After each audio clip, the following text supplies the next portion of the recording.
ডোরবেলের শব্দ শুনে সন্ময়ের দাদু মনে মনে ভাবলেন, অসময়ে আবার কে এলো। চেয়ার থেকে উঠে দরজা খোলার আগে বললেন, কে? দরজার ওপার থেকে ভেসে এলো, আমি সনাতন, দরজা খুলুন। সন্ময়ের দাদু মনে মনে ভাবলেন, সনাতন আবার কে? এই নাম তো আগে কখনো শুনিনি। কৌতূহল আর উৎকণ্ঠা নিয়ে দরজা খুলে সনাতনের চেহারা আর পোশাক দেখে বললেন, তোমাকে তো কোনোদিন দেখিনি। সন্ময়ের দাদুর কথা শুনে সনাতন বলল, আমাকে দেখবেন কি করে, এই তো প্রথম দেখলেন, আমি সনাতন। সে তো বুঝলাম, তা তুমি কাকে খুঁজছো? বাড়িতে কেউ নেই? সন্ময় ওর মা বাবার সঙ্গে পুরী বেড়াতে গেছে। তুমি কি ওর বাবার অফিসে কাজ করো? না। তাহলে? আমি পুরী থেকেই আসছি। তার মানে? সন্ময়ের দাদুর মনে ভয় হলো। ভাবলেন কোনো খারাপ খবর নিয়ে আসেনি তো? এখন সবে সন্ধে। সন্ময়ের দাদুকে নির্বাক হয়ে দাঁড়িয়ে থাকতে দেখে সনাতন জামার পকেট থেকে একটা সোনার চেন বের করে বলল, দেখুন তো, এটা আপনার নাতির কিনা। সন্ময়ের দাদু সোনার চেনটি হাতে নিয়ে লকেটে সন্ময়ের নাম দেখে চমকে উঠলেন। এই চেন তো গেলবার সন্ময়ের জন্মদিনে দিয়েছিলাম। ভয়ে ভয়ে বললেন, এই চেন তুমি কোথায় পেলে? ওরা এখন কোথায়? সনাতন সন্ময়ের দাদুর মুখের দিকে তাকিয়ে বলল, আমাকে কি বাইরে দাঁড় করিয়ে রাখবেন? সনাতনের কথায় সম্বিত ফিরে পেয়ে বললেন, আরে তাই তো, এসো এসো, ভিতরে এসো। সনাতন ভেতরে ঢুকে সোফায় বসে এদিক ওদিক তাকিয়ে বলল, এটা বুঝি সন্ময়ের কাঠের ঘোড়া? আমাকেও বলেছিল। একটু থেমে বলল, আপনি কিন্তু অপরিচিত লোকের সামনে গোপন কথা বলে ফেলেছেন। সন্ময়ের দাদু বললেন, কি বলেছি? ওই যে একটু আগে বললেন বাড়িতে কেউ নেই। ও, এই কথা, তাতে কি হয়েছে? সনাতন এবার রাগত সুরে বললেন, আপনি আমার কথার মানেই বোঝেননি। আচ্ছা, ওই যে আপনি একা ঘরে বসে আছেন, এখন যদি আপনাকে খুন করে আলমারি খুলে টাকা সোনার গয়না নিয়ে নিই তাহলে? সনাতনের কথা শুনে সন্ময়ের দাদু হাসতে হাসতে বললেন, যে খুন করবো বলে সে খুন করতে পারে না। আর আমাকে খুন করলেও আমার কোনো ভয় নেই, বরং খবরের কাগজে আমি সংবাদ হয়ে যাব, আমার নাম প্রচার হয়ে যাবে। সনাতন সন্ময়ের দাদুর কথা শুনে অবাক হয়ে বলল, আচ্ছা মানুষ তো আপনি, সত্যি আপনার সাহস আছে। একটু থেমে বলল, একটু জল খেতে পারি?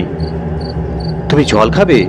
ওই তো টেবিলে জলের জাগ, কাচের গ্লাস রাখা আছে, একটু কষ্ট করে ভরে নাও, আমার উঠতে ইচ্ছে করছে না। সন্ময়ের দাদুর কথা শুনে সনাতন বলল, না না, আপনাকে উঠতে হবে না, আমি ভরে নিচ্ছি। বলেই উঠে গিয়ে উপর করা কাঁচের গ্লাসে তুলে জাগ থেকে জল ভরে ঢক ঢক করে জল খেয়ে বলল, আহ, এমন মিষ্টি জল কতদিন খাইনি। সন্ময়ের দাদু বললেন, তা বাবু এবার বলো তো, এখানে কি মতলবে এসেছো? তোমাকে তো দেখলে তো মনে হয় না তুমি বাঙালি, কিন্তু। সন্ময়ের দাদুর কথা শেষ না হতে হতেই সনাতন বলল, আমি নুলিয়া। নুলিয়া বলে আমাকে অনেকের প্রদেশের ভাষা শিখতে হয়েছে। এই তো সেদিন আপনার নাতি সন্ময় আর ওর মায়ের সঙ্গে কত গল্প হলো।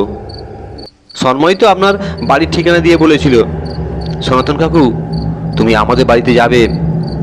আমি ওর কথা খুশি হয়ে বলেছিলাম, যাবো যাবো, সেই এলাম। কিন্তু সনাতনের কথা শুনে অবাক হবে বলবেন, কিন্তু কি?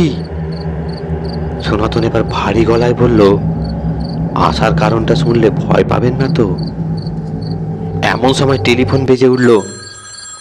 সন্ময়ের দাদু টেলিফোনের রিসিভারটা তুলতেই সনাতন চিৎকার করে বলে উঠল, শিগগির রিসিভারটা নামিয়ে রাখুন। সনাতনের চিৎকারে টেলিফোনের রিসিভারটা নামিয়ে রেখে বললেন, কি হলো? তাহলে শুনুন। বলেই আবার বলল, না থাক, ওদের মুখেই শুনবেন, ওরা না আসা পর্যন্ত আমি যাচ্ছি না। সনাতনের কথা শুনে সন্ময়ের দাদু চমকে উঠলেন, বিপদের ছবি দেখতে পেলেন। এখন কি করবেন? সনাতনকে প্রশ্ন করার ক্ষমতাও হারিয়ে ফেললেন। রাত হচ্ছে, দেয়াল ঘড়ির দিকে তাকিয়ে দেখলেন প্রায় 9টা। এমন সময় ডোরবেল বেজে উঠল। সন্ময়ের দাদুর দরজা খোলার আগেই সনাতন দরজা খুলে দিল। দরজা খুলতেই সন্ময় ছুটে এসে দাদুর গলা জড়িয়ে ধরল। সন্ময়ের মা বাবা ঘরে ঢুকে ব্যাগ ভিআইপি মেঝেতে রেখে সোফায় বসে বাবার মুখের দিকে তাকিয়ে চমকে উঠলেন। সন্ময়ের বাবা বললেন, তোমার কি হয়েছে? তোমার মুখটা ফ্যাকাশে দেখাচ্ছে, ঘামে কপাল ভিজে গেছে। আমরা তো 3 দিন পরে এলাম, টেলিফোনে সব কথা বলা যায় না। তোমাকে শুধু বলেছিলাম আমাদের আসতে আরো 3-4 দিন লাগবে। আজ তো স্টেশন থেকে নেমেও পিসিও বুথ থেকে তোমাকে ফোন করছিলাম, লাইনটা কেটে গেল। সময় নষ্ট না করে ট্যাক্সি ভাড়া করে চলে এলাম। পুরীতে একটা ঘটনা ঘটেছিল, তাই আমাদের আসতে দেরি হলো। ঘটনা মানে? উৎকণ্ঠা নিয়ে সন্ময়ের দাদু বললেন। সন্ময়ের বাবা বললেন, আর বলো না, পুরী হোটেলে আমরা বেশ ভালোই ছিলাম। একদিন সন্ময়ের মা বলল ওরা পুরীর সমুদ্রে চান করে জগন্নাথ দেবের পুজো দেবে। পুজোর ব্যাপারে আমার কোনো আপত্তি ছিল না, কিন্তু ভোরের সমুদ্রে চান করার ব্যাপারে আপত্তি ছিল। ওর মায়ের রাগ দেখে বাধ্য হয়ে বলেছিলাম ঠিক আছে যাও। পরদিন ভোরে ওরা বেরিয়ে গেল।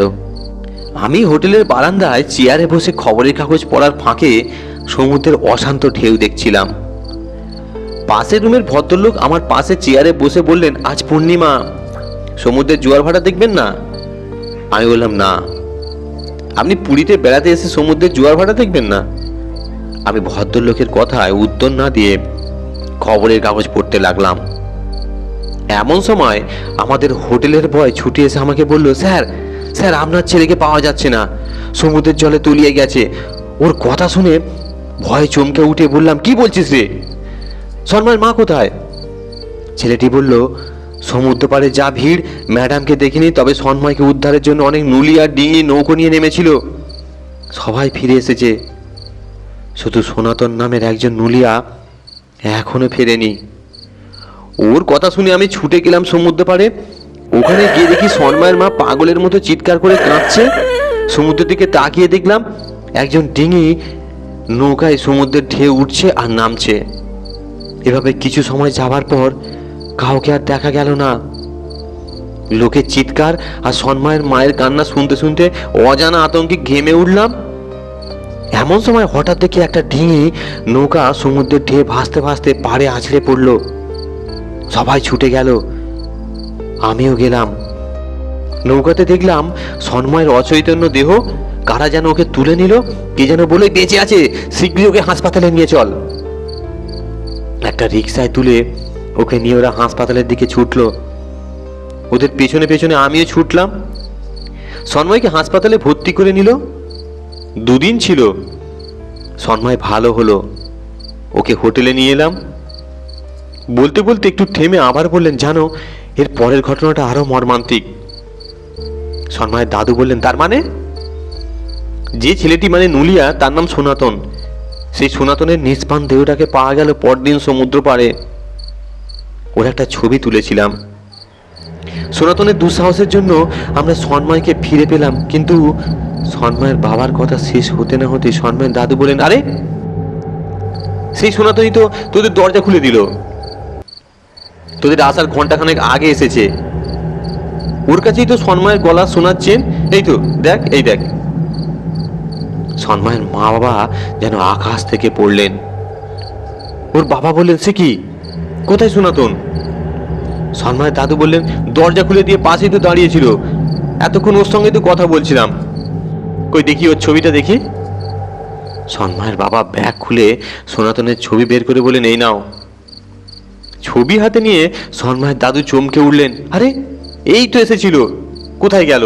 এইখানেই তো ছিল। ওরা সারা ঘর উঠোন তন্ন তন্ন করে খুঁজলো, কোথাও সনাতনকে পাওয়া গেল না। সন্ময়ের বাবা বললেন, তুমি ঠিক দেখেছো তো? সন্ময়ের দাদু বললেন, ওর গলার সোনার চেন আর লকেট দেখেও বিশ্বাস হচ্ছে না। সন্ময়ের বাবা কোনো কথা বললেন না, মনে মনে ভাবলেন, এ কি করে সম্ভব। ধন্যবাদ, গল্পটি শোনার জন্য আপনাদেরকে অসংখ্য ধন্যবাদ।